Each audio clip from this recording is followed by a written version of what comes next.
Hey everyone, welcome to the channel. I am finding it impossible to relax. I've been through this 20 times already, trying to make this nice smooth intro. So let's just get right into it. I want to use this channel to review some of the gear that we use in the field, and I also want to use this channel to upload some media that I've been shooting and offer tips and tricks, show you some of the things that I use in the field to sort of help me produce cinematic film out of a suitcase, because often I'm traveling. And also looking in the comments for your constructive criticism. I think we can help each other out by really perfecting the craft.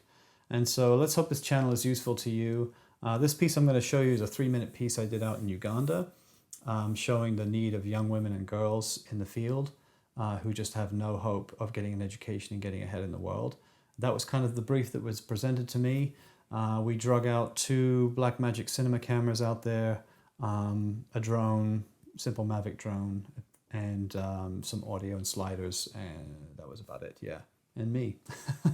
So it was really just looking around the countryside for a week and a half and just shooting anything I could see that would apply to, what the script was. It really wasn't a script, to be honest. It was really like, here's the need, make it evident. So in looking around, I really was impressed by the resolve of these women and how much they can handle and how much they can go through and still push on ahead. So a lot of things we stumbled across by accident and we were surprised at, and a lot of the things we jumped on immediately in an emergency situation and just shot very quickly in something that wasn't planned. So you have to be ready for those things. I guess what I'm saying is sometimes you've got to go in with a loose plan. Don't go in with no plan, but go in with a loose plan, being ready to film things spontaneously. And letting the story kind of weave and meander and slightly change from what you set out to do. And I think that's what you're gonna bring back from that is reality. You're gonna bring back something tangible and real to your film instead of, well, I really wanted to shoot it this way, or I really was stuck on this scene. You want to try and avoid that, even though you want to stick to your style. You want to allow boots on the ground kind of thing to help also determine the story a little more than just what you have in your head as a cinematographer. So let me run through this for you, I'll let you watch it quick, and then we'll get into it.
All over the world, young girls become slaves to circumstance.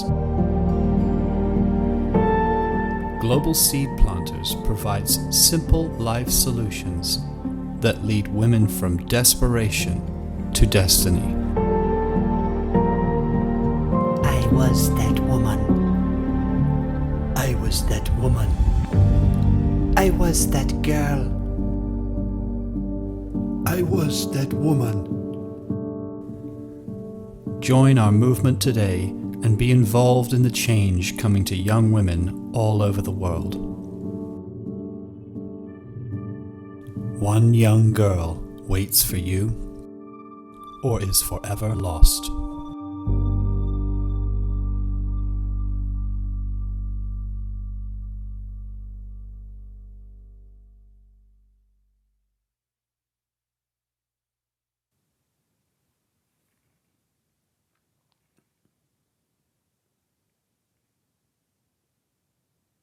Okay, hopefully that had its desired effect and you're all looking to help a child and make a change.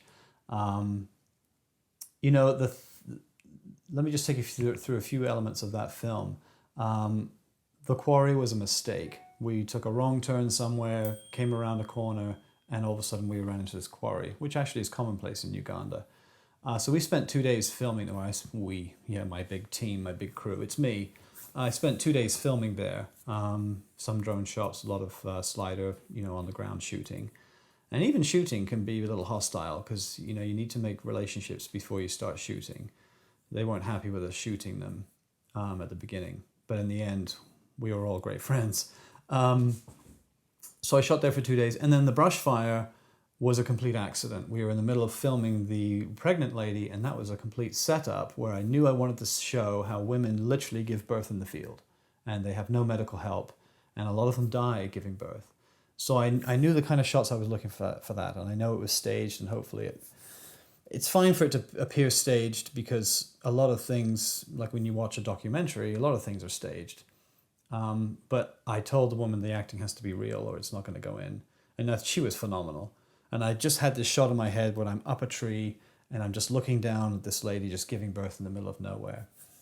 So that's where that came from. And as we kind of packed up and we were kind of, joking around together and enjoying the day, we drove down the road and there's this huge brush fire. Well, I used to work for the news. I used to freelance. So I'm used to just jumping out of a vehicle and just filming things that are moving and happening. So I jumped out and I filmed this hut, and right before I laid the camera down, this lady ran out of the hut with a baby in her arms. I mean, boy, if I had that shot. Then I span around, this little girl was just looked right into the lens, and you just have to let things happen. You just have to, absorb it. Now, the little girl was fine. I knew she was out of danger. She was on her way out, but on her way out, she stopped to look at me. And I'll show you how it looks a lot worse in the film than it really was. Still 20-foot flames behind her, mind you, and there was great cause of concern, and there were people screaming and yelling and all over the place. Actually ended up being a pretty good experience because the next day we went back and we asked if we could film the burnt out huts. There were 4 huts that were burnt out, which is what those shots come from. And when we got there, there were just a bunch of women and children, anyone from 5 years old to 92, sitting under a tree like wet dogs, just, in the rain, just had nothing, no way to go back to school, no way to farm, no way to sleep at night. How much did it cost to rebuild their lives and rebuild those 4 huts and give them clothing and school supplies? $120, So the team quickly wrote a check. It wasn't my team, it was the team I was shooting with. Wrote a check and just helped facilitate the rebuilding of their lives. So the fire really was a gift. It really was in our minds and in their minds, really was fortunate it was a fortunate, unfortunate event. Anyway, so that's where that scene came from. And then the scene at the end, the little girl, the real clincher scene, ironically, is actually a time where it was our first day of shooting and we were looking for sunset. The sun was going down. It was golden hour. Let's go get some people by the well. Let's go get people fetching water. And I was dealing with a new team who haven't shot with me before. And I'm very sniper style shooting. I try to let things just happen naturally. And they were kind of interacting with the people and giggling, and they were all trying to carry water, and it was just like, this is so wrong, and the light's disappearing, and I span around, saw this girl, I'm like, well, I'll shoot this girl. Shot her, And then she ends up being the absolute clincher to the end of the movie. So you can never tell when you're scooping up all this media where the story is going to go until you get to the editing booth. And that really dictates, the final result. So I was so annoyed at that day. I was so frustrated that it just didn't work out. And I said, is this going to be the tone that's going to be set for the rest of the shoot? And I just, for the rest of the week.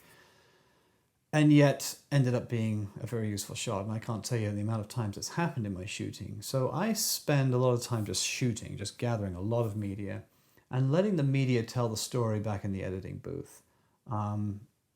Again, you have a script, you have a plan, but often that plan will get readjusted quite severely from what you've seen and what you've experienced. And some of your worst days can end up being the saving shot. And I can take you through some other films that would illustrate that. So I guess I'll just run through a little bit of the technical. Let's see what we have going on here. So this shot I knew I wanted. This is shot actually in Kenya later, but I knew I wanted a scene where you could just hear the screams and cries of women in the wilderness. So I knew I needed a shot that didn't show houses. It just showed misty woods. Like, is there even even a house down there? Is there any civilization at all? So that's what that was. Both these shots were shot with the Mavic, which is a great little drone. I used to drag around the DJI Inspire, and that was a pain in the butt to drag around in the woods. And such an event to launch it and fly it, and it's just always having problems. The Mavic, with some grading, you can really make it work. I should turn down the volume here. So again, this is the final shot. And what makes this look worse is there's a lot of flames in front of those flames actually are a duplicate of the flames behind. So with some clever Final Cut work and some keying, I was able to bring another set of flames in front of the main action. And that's what enabled this shot to look so desperate. And it still was dangerous. She was in a lot of danger, and I was ready to help her, but I just wanted to get at least 5 seconds in the lens. And she was very far away and on her way out. And I've shot enough fires and accidents and tragedies in my lifetime to know when's a good time to set the camera down and help somebody before I get all your hate mail. Like I said, we were able to rebuild their lives, and it was just fantastic. It was a very moving experience. So this little girl, perfect shot. But then I added a lot of flames in the front here. With 4K, you're able to snap right in and zoom in a little harder. I don't like digital zoom, but 4K and BlackMagic when you're shooting raw, it's acceptable, especially when it's 1080p deliverable. I would have said absolutely no way in the past, but these cameras are something else. So anyway, a lot of flame, and there's a lot of work that goes into blurring the flame and making it the right depth, and now you're going to pick through it and you're going to see it. But I added a lot of smoke. I added a lot of black ash, which is just kind of dust particles that you can actually purchase from places. I guess I could link descriptions. It's been so long since I purchased them. A lot of black ash, a lot of things just to lift the shot. There's also a rippling effect, which looks like heat haze. So again, just how can I take this shot?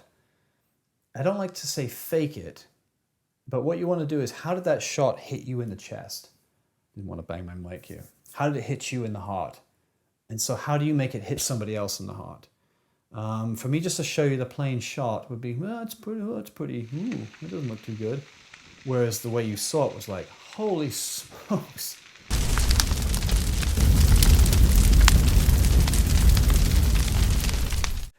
And that's what you wanted, and that's the way it felt to see it. So you never want to veer on the side of faking something, but you want to bring to bear the impact that it made. And sometimes you have to use a few extra elements to help that happen. So here we have several elements. We have flames in front of the child, we have smoke, we have potash flying around, we have rippling heat, haze. Again, with the hut, there's a lot of heat, haze going on in here. All of that is done in the editing booth. You're just looking for maximum impact. And then we go into this shot here, the burning huts. Again, a lot of smoke. But as I'm drifting the drone over, and again, this is a drone shot, believe it or not, I'm moving that smoke with me, otherwise it just looks like fake smoke. Again, there's some ash left over, there's some cinders, it's like still smoking, still burning, you can still smell it. And that's what you want to communicate. And then the ticking of the hammer makes you think, oh, rebuilding, they're repairing. But no, it's the shock of just sheer slavery. These women are in this quarry, 75 cents a day, just banging rock in the heat, carrying 250 to 300 pounds worth of rock out of this quarry barefoot. And I can testify that's true because they're this big and this deep, and I went to grab one and I could barely get it above my waist. So again, some slide shots here. I used the Edelkrone Slider, motorized slider. It's good. We'll review that some other time, but it does take a little bit of work. This is the drone. Again, with the right grading, you can get it to match up.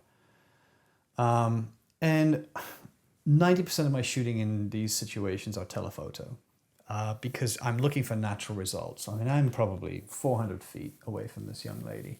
And she knows I'm filming her because they have eyesight and hearing you can't even believe. And she's not happy. But later in the week, like I said, we made friends and helped them a lot, actually. And it's worth doing. It's worth blessing the culture you're filming. You know, not in a handout, but in a way that supports them for the future and help them understand what you're doing. So this shot, I have 100 of these shots that are just, how do you pick one? But this shot was particularly telling with the fire behind her. And I did a lot of grading and vignetting and different things. This was shot with a DJI Osmo with the X5, which I've since sold. X5's a decent camera, hard to grade with. It's nowhere near the BlackMagics, but it's rumored to be the same chip as, or came from a chip from BlackMagic, but that's a rumor. It's hard to film. Anyway, now that I have the Canon 1DX and I'd love to get a Ronin, that's what this shot needed. But anyway, this took a lot of grading, this shot. And again, there's a lot of optical flow going on. There's a lot of slow motion. I can only shoot 30p on these cameras. I don't have reds. I don't have, we're not there yet, but we'll see. And you got to be careful with optical flow. And again, I use a lot of little light flares just to kind of be distracting. And that helps with a shot that hasn't got quite the quality like the drone shots. There'll be a little light flare going on. There'll be a lot of heavy grading. And again, the loneliness, just the loneliness of this shot. This was actually taken with an iPhone 7 Plus because I don't have slow motion. Now I do. I have the 1DX 1080p 120 frames. Can't wait to try that. It's not brilliant, but it's better than this. So now you're gonna see that, and any person worth their salt would have seen it immediately. But I'm thinking in a deliverable in Vimeo like that, I might get away with it. You know, I don't see one bruised finger or broken nail. It's amazing. And these guys are pounding rock all day. I'm surprised they can even see. Little children. It's okay. Now we're showing the desperation of this shot was all planned. Whoa. And I look for your feedback. You know, should I have done this shot a better way? You know, I was trying to show this scene of a woman. But again, when I left the quarry, the first thing I said to the team that was running and who hired me, the Global Seed Planter team, I said, listen, we're going to hurt some people with this film because I was so moved. And so how do you piece together the problem with pregnancy, the problem with, labor in the field, the problem with, not being able to finish your education, the problem with slave labor. It's not even slave labor. They volunteer to do that, but it's like slave labor. How do you illustrate? I just felt I needed to hit at least 5 of these problems right in the face and then say, you can make it. There's people out there in the field that are working hard to make a change and you can contribute. This is one of my favorite shots. And to be honest, I stole it from Mel Gibson. If anyone's seen The Passion when Jesus has been crucified and then they show his crown of thorns and the 2 nails and the dust is blowing over and it's just that symbol that's like, it's over. What a showpiece of just, it just says so much, that shot, that it's over, it's done.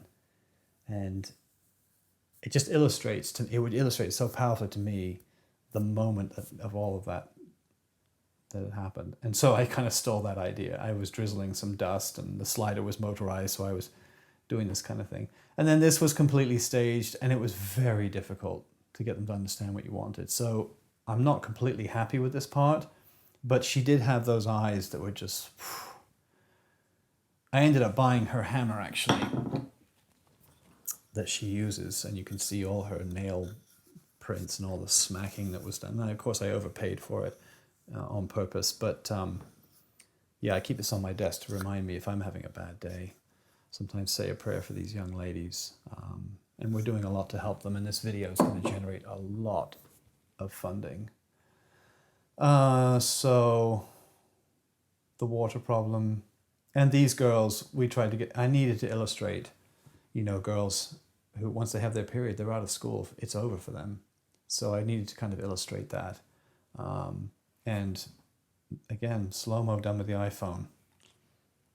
Unforgivable. I think this isn't the finished edit. This is close to the finished edit. We're going to go through, and I think I might even draw some of the color out of this, because that's another trick you can use. If you can suck color out of something, black and whites always look better than color. You're more critical of color. So I might take some color out of this. Not all of it, but I might reduce the color a little bit and do a kind of look to it, because the next shot actually has very little color. So, and this was our last day. This was literally the last hour. We were running all over the place. The sun was going down. We're leaving tomorrow on the plane very early. I just want to get this one shot of this girl who is walking home, but she's not on the path. She's off in the woods. She's not on the trail that everyone else uses. She's in the field, not too far away, but close enough to realize she's gone off her trail. She's gone off the beaten path, because now she has a whole set of circumstances that she has to deal with alone. And so that's the kind of look I wanted, just that drawing away, that loneliness. I love it. It didn't have the lighting and everything that I wanted, but we were pushing it, and I just wanted that setup.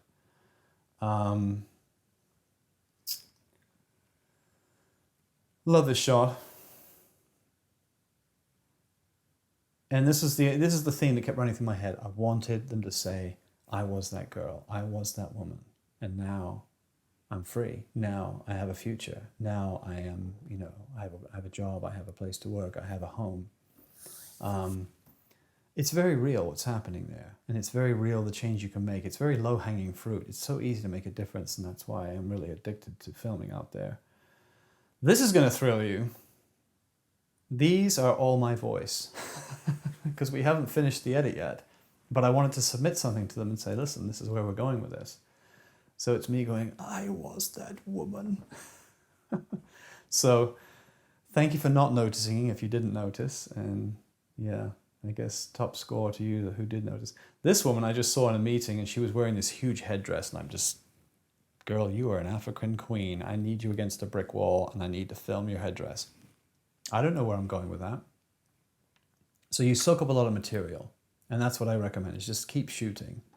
It's when you get home you make your final decisions on how the script really is going to evolve. And to me, it's a shining example of, this is a beautiful African woman. This is the pride of Africa. And so I kind of wanted that in my bag, if you like. I wanted that in my... And then this is the final shot. Again, the optical flow is a little messy because I don't have high-speed cameras. And then I fade it into black and white just to show we're giving you opportunity, but that opportunity is disappearing. So even the beauty and the health of the shot is disappearing. And then obviously just some credits that we've got to think through and see if that's what we're going to finish with. So again, I hope this has helped a little bit. Again, I'm doing a lot of zooming, digital zooming here. I think it helps. I mean, if I wouldn't do that if I had a studio, I would never do digital zooming. And I've limited to maybe 120%. But when you're in the field and you bring a carry-on, this big, you have to do what you can do. I always shoot in wide format. Let's see, anything else? And I like this shot where it finishes on the piano note. It just gives you that sense it's over. She's gone. She's another person that's lost because now she has a period and she can never go back to school.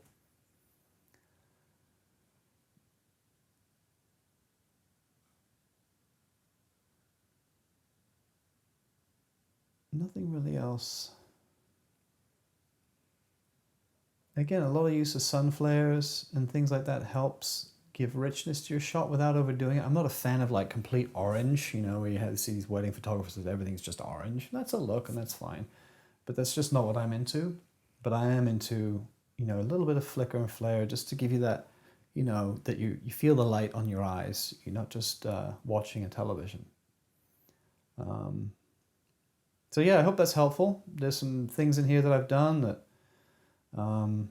especially these early shots where it really shows how we made them richer, made the impact. Talked about how, you know, try to imply how the shot hit you, how the moment hit you, and use things to do that where you're not faking something, but you're just trying to represent it the way it hit you. Hopefully that's helpful. I'm open to comments, constructive criticism, a little bit of hate maybe. And I'd like to upload some others and maybe talk about others, and maybe talk, if you'd like to have me review the equipment, that'd be great. But I'm trying to see if the channel has any, you know, traction to it, see if this is actually useful to people. So if it grows, then I would be happy to put more work into it. But if it doesn't grow, this might be the last one. But thanks for joining me. Leave your questions and comments below. The beauty of being a small channel is I can answer all your questions. I'd love to hear back from you. And look forward to seeing you on the next one. Thanks.